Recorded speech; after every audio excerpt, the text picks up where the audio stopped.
Welcome back to the Soulful Prosperity Podcast, where we dive deep into the real, raw, and transformative journeys that redefine abundance and success. Today, I have the absolute honor of introducing a woman whose story is nothing short of extraordinary. Lori's journey is one of rebellion, resilience, reinvention, and ultimately deep, soulful transformation.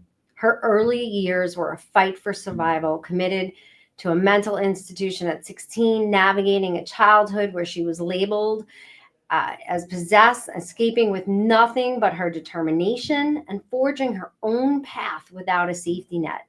She went on and built an empire as an award winning entrepreneur, selling her company for millions, only to find that the so called American dream left her unfulfilled.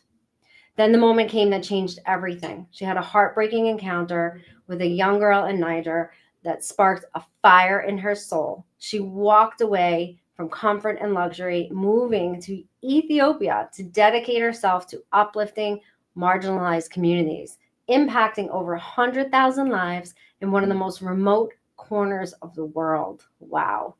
But Lori's greatest transformation wasn't external, it was deeply internal. Alone in the Addis Ababa, which I know I've said all this stuff wrong, but she'll come on to correct me. In the quiet candlelit nights, she uncovered the wisdom that led her to true harmony. Through her journey, she discovered 16 pathways to inner peace. So, no matter the chaos of the outside world, which we can all relate to right now, her book, The Magic of Yes, is a testament to the power of saying yes, to change, to growth, and to the truth of who we are meant to be. Today, Lori is here to share her wisdom, her hard earned lessons, and the proof that radical transformation is possible at any stage of life. So get ready for an inspiring, no holds barred conversation about reinvention, soulful prosperity, and the magic that happens when we finally say yes to ourselves. So please welcome Lori Pappas to the Soulful Prosperity Podcast. Yay! Welcome, Lori. Wow. I mean, I think you should be my publicist and be my main introductory person for my career. That was fantastic. I'm impressed. Well, I won't lie. Of course, I used AI, but the thing about my AI is it has my heart and soul in it. And I find that if you learn that, you can use AI in so many beautiful, empowering ways. But you can't just rely on AI. You have to get who you are. So the results that come out of it are truly me. So thank you. So, but I don't want to take all the credit. But it did take a lot of work to get it there. So Oh, absolutely. No, I thought that was really beautiful. Thank you. yeah, and I Um, don't want to give away all your story, but soulful prosperity is not about the story that goes in your bio, right? It's the uh-huh. behind the scenes Right. and all of that. So I kind of like to do that so that you don't feel like you need to go through all of that. Go wherever you want to go because we want to hear your truth, and I'm so excited. I don't even remember how we met. I think maybe your manager or something like that reached out to me, but I'm super grateful that you are here, and I'm honored. And I don't feel completely because I have quite a story, which one day you'll hear. So I don't always feel wow to somebody's story, and I'm really wow. So start Wow. wherever you would like. Okay. Okay. Well, I think after that introduction, where I'll start is that because I came out of a traumatic childhood and I really didn't have a safety net and so forth, I realized at a real young age that whatever I was going to be was going to be up to me. And that I Mm. was the one that had to make the choices, find the building blocks, put it together, and I was okay with that. I didn't. I think I've been really blessed without having the burden of a lot of fear. And I think that really, really makes a difference. And I think the reason I didn't have a lot of fear was that I was put in the worst of circumstances and I survived. Oh, I can So relate. therefore, yeah, and if you survive the worst of circumstances, then fear really becomes, it really isn't part of your narrative. It's really all about, what do I do? Where can I go? What interests me? What's my motivation, and so forth. And and so one thing I knew at a really early age is that I really liked efficiency. I didn't like wasting time. I wanted to get to the point, and so forth. So I'm 75 years old right now. So we're talking about in the 1960s. So in the 1960s, you've got, that's the era of love, the free love. You're especially out in San Francisco and so forth. Well, I ended up in San Francisco, not necessarily by choice, but by circumstance. And I needed a place to live. I was trying to stay at the YWCA, and I was underage. So they called the police. And fortunately, I'd let my dad know where I was, so I wasn't hauled off as a abandoned child. And a woman was sitting in the lobby and said, well, you can come home and live with me. And I said, okay. So off I went. And I ended up in this row house, renting this little room upstairs with the bathroom down the hall for $15 a week. Wow. And the only job, she had just retired from J.C. Penney's, and she managed to get me a job wrapping packages in the delivery room down in the bowels of J.C. Penney's. And I did that for a couple months, and I met a girl in the lunchroom, and she said, "Oh, I want to go to UCLA," and I said, "Oh, okay, I'll go." And because I had done really well on my college boards and all that, I could get into any school, and I moved down there, and I got off the plane. Well, first of all, she decided not to go, so I went by myself. And I remember getting off that plane in LA and thinking, oh shit, I have no idea where UCLA is. I don't know where I'm supposed to go. Oh, here I am. I've got my suitcase and my guitar and my stereo and my Joan Baez records and Marianne Faithfull records and so forth, but I don't know where UCLA is. And I remember that my sister knew somebody that lived in LA, so I called him up, and he said, "Oh, I'll come pick you up." So I went and I got this little studio apartment, and the day before school started, I called my dad to tell him where I was, and he said, "Oh, you can't be there by yourself. You have to go to Bible school." So anyway, things just kind of, and I really wasn't a good fit. I mean, at all. But I guess I tell this story because I just kind of went with the flow. And I did what I needed to do until I could get to be 18.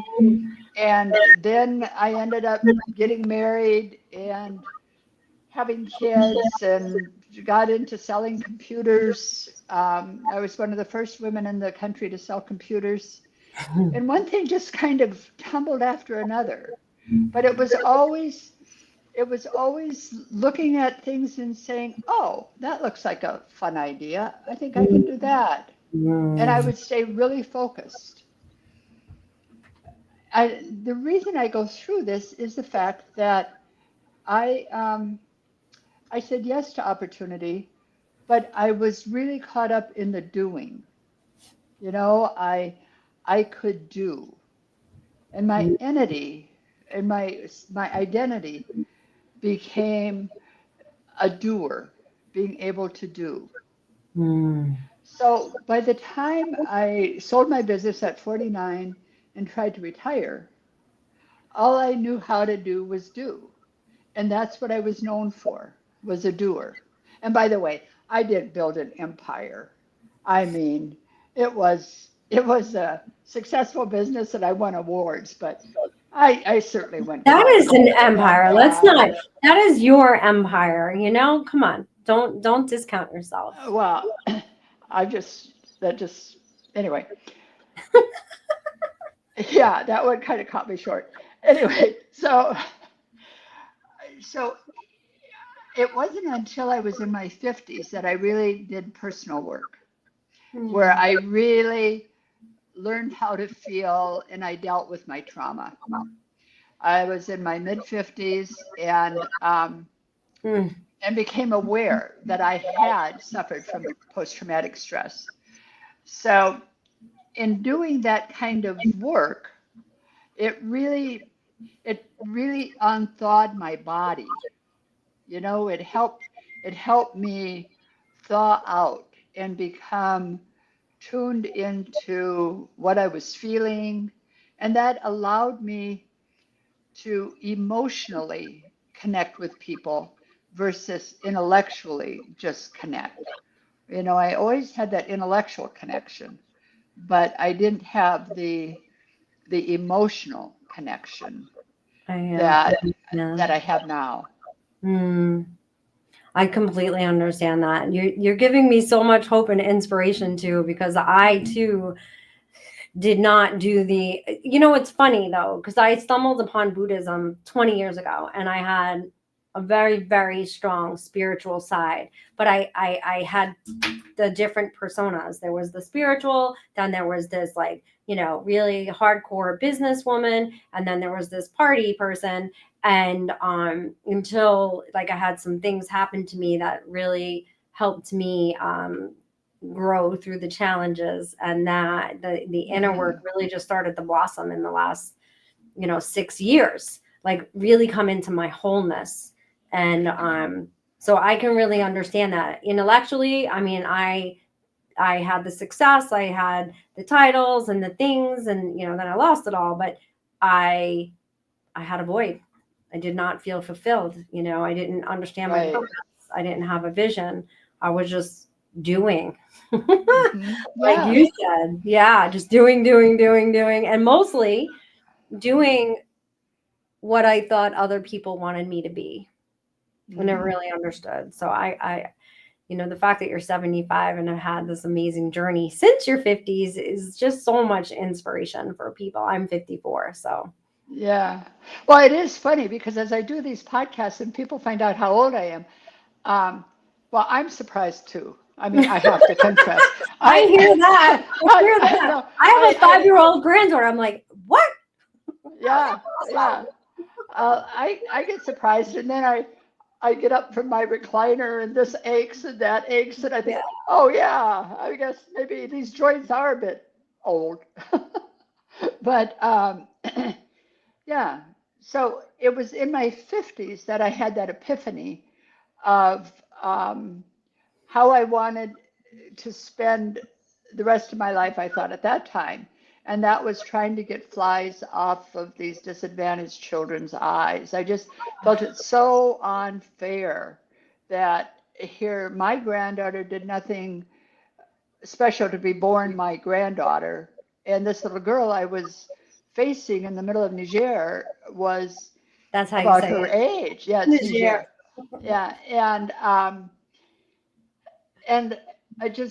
it was just stunning to me how lucky I was and how lucky my family system was, no matter what their issues were or anything. We had chances to have healthy lives. And there's so many people in this world that don't have that chance. Mm-hmm. And so I wanted to do something about that. I love And one thing led to another. And I thought, well, I had started a successful software company in the US that sold into a very male dominated market. Of course, I could start an international charity. What's the big deal? Well, it's a big deal when you're dealing in a foreign culture, you've got a whole it. different set of dynamics, you've got a whole different employee pool or lack thereof. And so I learned a lot of lessons, but most importantly, I was forced to reflect and I was forced to take the time to sit in the dark because the electricity didn't work. And so I would have these amazing experiences during the day. And then at night, I would think about it. And it's that thinking and that reflecting that really turns knowledge into wisdom. And I knew then that I'd need to write a book, Mm. but I really didn't want to because, English really wasn't my best subject. And I didn't feel it wasn't my hobby to write, but I really felt so blessed that I had had all these opportunities. Yeah. And so my big supposed to became sharing what I learned. And so that's what I've done. But the odd part of it is, Jen, is so now what I'm doing is all about my being. It's not my Mm. doing. Exactly. Yes. We are Yeah, human beings. We are not human doings, right? right. Well, it's a lot easier to be a human doing, but we are human You know beings. what? It's an illusion though. It's not. It because there's that Anise Nin um quote that the day came where they realized the risk of staying tightly closed as a bud versus blossoming, was much greater. And I'm paraphrasing or whatever. Right, But really the doing is it's stressful. It's high contact. It's there's no release, there's no relief, there's no end, there's no being in the present moment, there is no magic and miracles, there's none of that. So it's like, so right. it's an illusion. So yes, there's difficult work very difficult work in being right and growing. So yeah, it's simple but not easy. Exactly. but Right. but the results of what comes out of that is magic and miracles and love and abundance and beauty and freedom and joy and ease and knowing, like, what it feels like to just kind of know the next right thing, to just know Hmm. that without having to do pros and cons and blah, blah, blah, just knowing inside what the right thing to do is. Just for that alone, the work is worth it. Don't you agree? Oh, I totally agree. And to be able to rejoice in the moment. Yes. I mean, to be able to pause and to look at the budding flower or to notice Mm, the colors or what have you. Learning to be present yes. is magical. It Yeah. truly is magical. And I know a number of people think of that as having to sit with your legs crossed and saying Om. It's not. It's just pausing in the middle of a walk and looking at something and putting your attention to it. It's just meeting that moment and embracing that moment. Yeah. And I think what I'd like to really speak to a little bit is how important that is right now, where there's a lot of chaos swirling around and a lot of fear Mm-hmm. and unknown, and we don't quite know what that headline's going to be tomorrow and how that's going to impact us, and there is a lot of fear. Well, we might not have a voice to change that messaging, but the voice we do have is to encourage each other and to connect with each other and to meet each other with peace and with love and with understanding and Yeah. to realize, I had an epiphany last week. I was at a self-care retreat, which was phenomenal. And I was making these wisdom cards, and it was about what did I know were the gifts of my heart? What did I know to be true?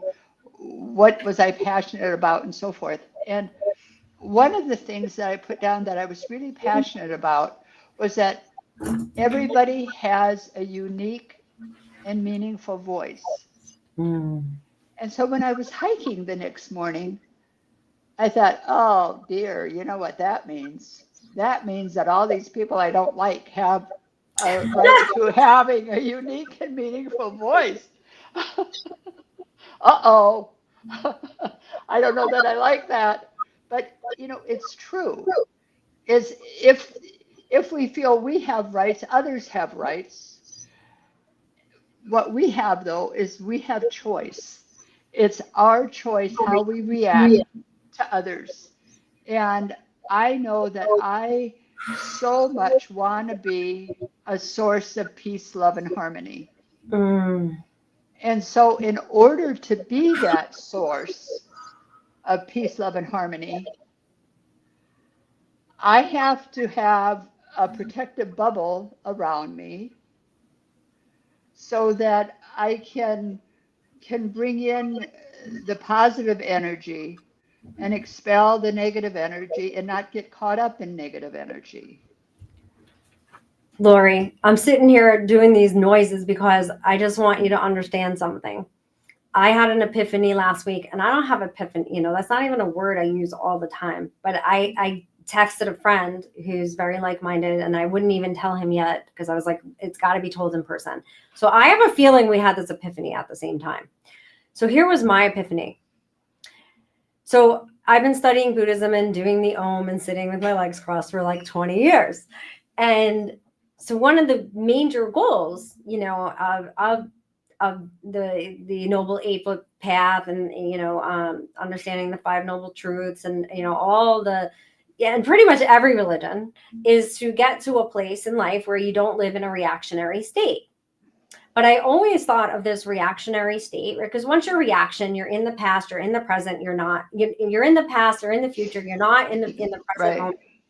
And so I always thought of this reactionary state, which I did pretty well with, was like the things that happened to me, right? You can probably relate. We've been through some shit, right? For lack of a better term, we've been through the shit. And when you were talking earlier, I was laughing because I don't know if you know anything about tarot, but I am the 10 of swords. Like, I am the 10 of swords all day long. Like, the worst is behind you. Oh, no, no, no. But now the worst is behind you. No, no, no. Now the worst is behind you, right? That's really what the 10 of swords is about. You got 10 swords in your back. You can get through anything. So I always was pretty proud of like not living in this reactionary state. But what I realized is like exactly what you just said. Reaction is really judgment. And we are going through our lives all day long, just like those people who you don't want to hear their voice, right? We are going through our lives.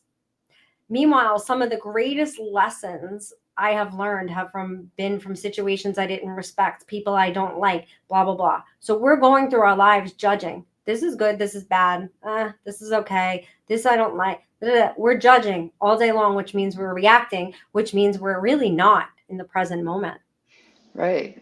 And so, wow. So I started to practice a little less than a year ago, actually probably 4 or 5 months ago, of non-judgment, being in the space of non-judgment. And this, when it comes to, and so I'm using my family as the greatest practice. Now, my mom is struggling with memory. My daughters are 28, 21.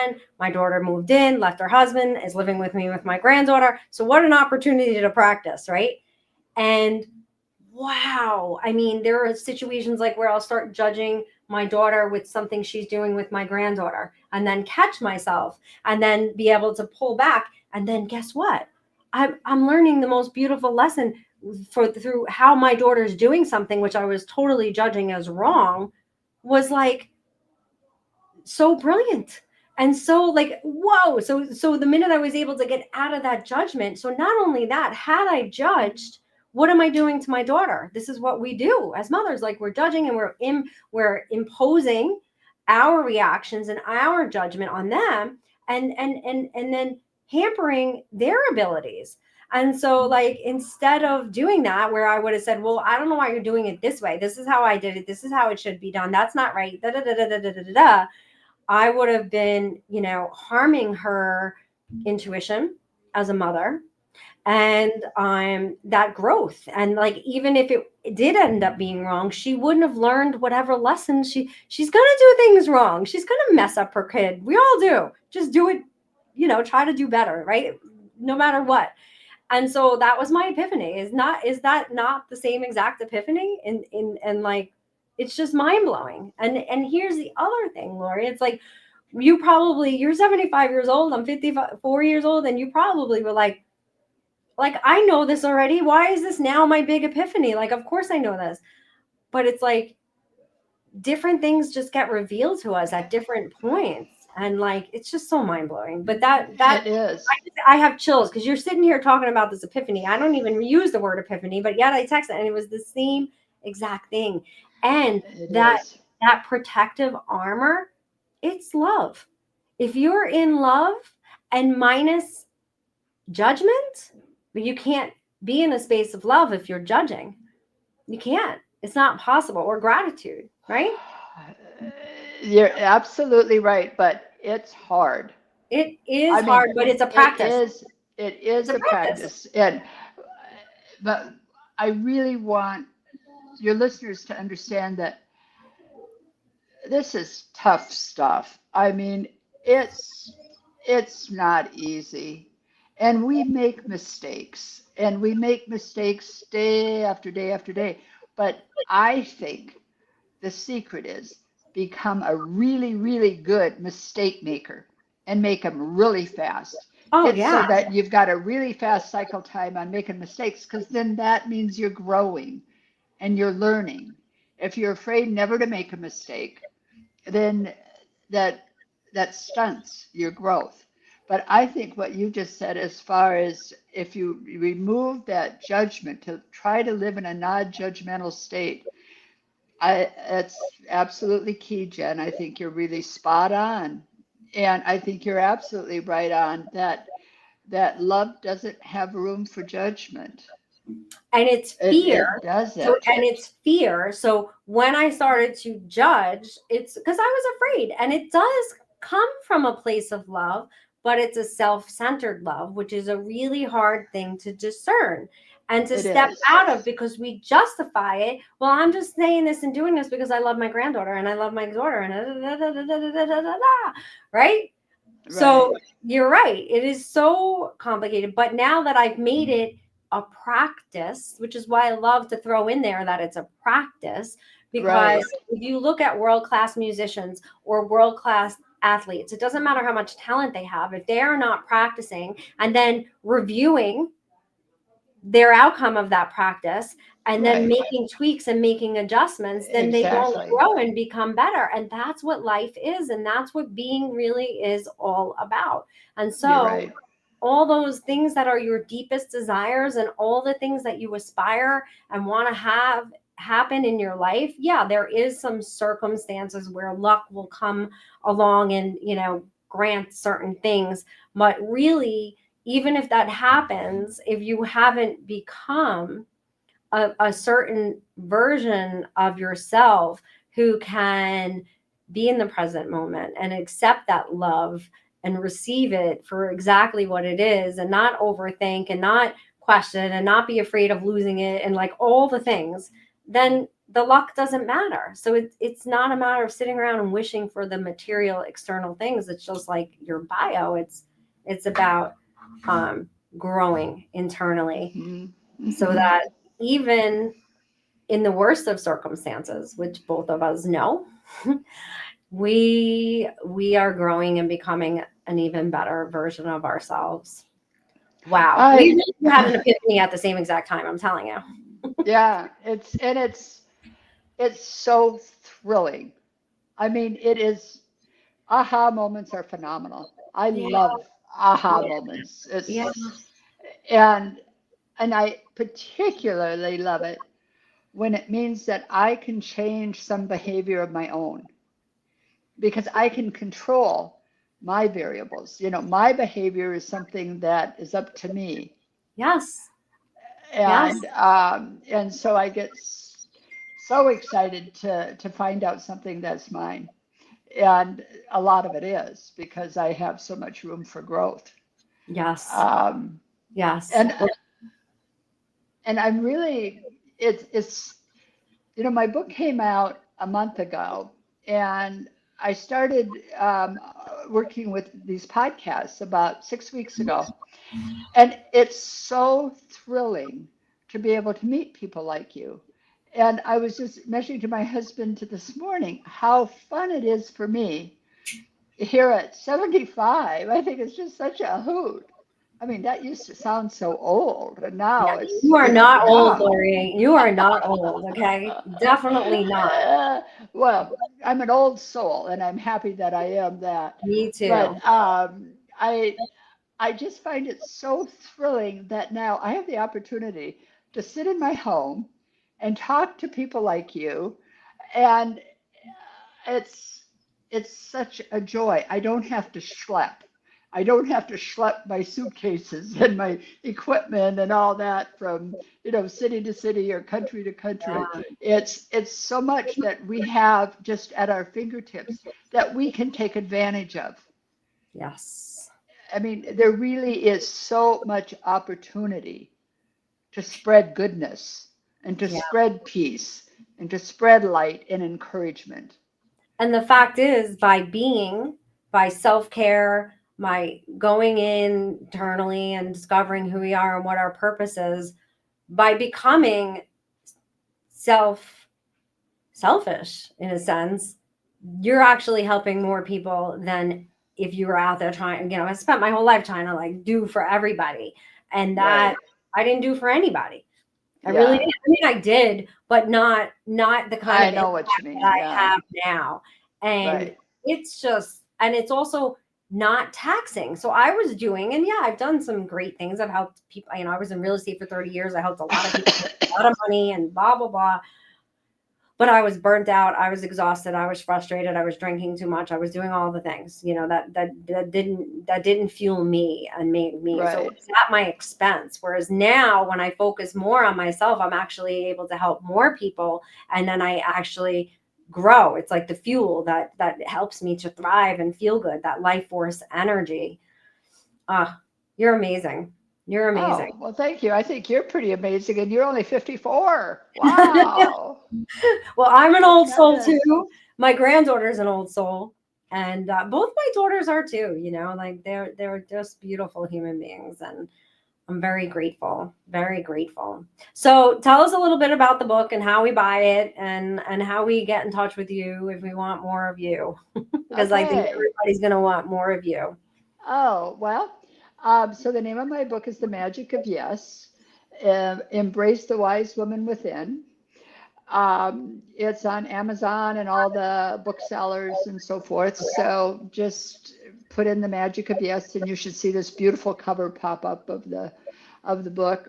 Um, and I also have a newsletter, Sticky Thoughts, which highlights a glimpse into the path taken by other extraordinary, ordinary women to find their inner peace. Mm, And you can find that. Well, you can really find everything on my website, which is loripappas.com. And then I also have a Wise Woman Sisterhood that I would love to have you join. And that's a Facebook group that is it's a safe place for women to connect, converse, celebrate. I think it's really important for us to connect and celebrate. yeah. And so, even though I'm on Facebook and Instagram and so forth, and everything is either under Lori Pappas or The Magic of Yes. Okay. And all the links come out of my website, loripappas.com. I love it. So if you had one message to get out there to the world, what would it be? I would say my message would be embrace this moment fully, embrace this moment with ease. Mm, That's what my mentor, Sylvia Bornstein, teaches. thank you. And it's so true. Just, and, Mm, and if you really need something to hang on to, pick up a little rock and hold it in your hand and even sleep with it in your hand. That's what I did when I was in yes. Ethiopia. Yeah. It's just connect with nature. Grounding. Connecting with nature is so important. Agreed. I literally walk barefoot every moment that I can. I have all my, my rocks, my crystals, my feathers. You get in my car, there's a hawk's feather in there, and Yeah. yeah, these are the things that ground us and make us feel good. And just getting out into nature, even if you're just getting under a tree. I have this beautiful tree at my house and a hammock underneath it. And I lay under it in the spring and the summer, sometimes the fall, and just watch the leaves. And it's just oof, everything just sort of comes together, and Right. the stress melts away and you feel supported, connected, loved. So good. Yeah, it's wonderful. Make sure you send me an email with all those links so we get them out with the podcast Yeah, if you didn't already give me them all. And I'd love to have you back again I someday. would And love I would that. love to join your groups. I'm going to buy your Oh, book please do. for my Oh, daughters and my mom. And there we go. yeah, thank you so much. You truly, truly were a blessing. The 35 minutes went like so fast. I felt like we could have went on forever, and I kind of took up some of your time because I related so much to everything that you were saying. And one of the best messages I got out of this is one of my favorite. Is just the fail forward. Don't be afraid, and Right. just keep moving forward and go with what feels good. Find what Right. feels good and do that. And if it does, and when it stops feeling good, change direction. Exactly. It's And okay.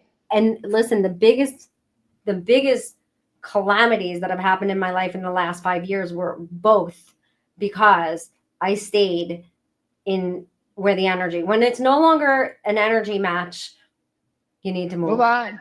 I Right. stayed out of fear, out of scarcity, out of comfort, out of all the things. And when we can let go of that and love ourselves and respect Yes. ourselves enough Right. to remember that we're here to feel good and we can have it all. Right. We definitely can. All right, awesome. Well, thank you so much. And everybody, thank you for tuning in and look for those links. Thank you.